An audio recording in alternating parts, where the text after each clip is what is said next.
విజయవాడలోని దేవీనగర్లో వాటర్ ట్యాంకును ప్రజలకు అందుబాటులోకి తీసుకురావాలి అంటూ మాజీ ఎమ్మెల్యే మల్లాది విష్ణు ఆధ్వర్యంలో స్థానికులు నిరసన తెలిపారు.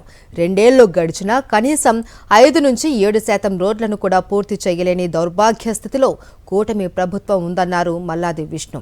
ప్రస్తుత పాలకుల అసమర్థతకు, బాధ్యతారాహిత్యానికి ఈ వాటర్ ట్యాంక్ నిర్మాణం నిలువెత్తు నిదర్శనమన్నారు. మంత్రి గారికి సమగ్రమైనటువంటి సమాచారం ఉండాలి.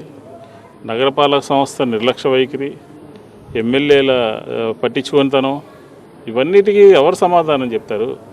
2 సంవత్సరాలుగా 12-13 కోట్లకు పైగా ఖర్చు పెట్టి ఈ ప్రాంత ప్రజల దాహార్తిని తీర్చేటటువంటి ఈ ట్యాంకుని ఎందుకు ప్రారంభించలేకపోతున్నారు?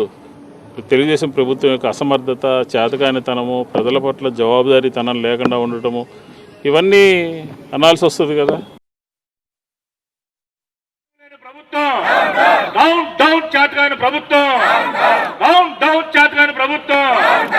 నిర్లక్ష్యం ప్రభుత్వం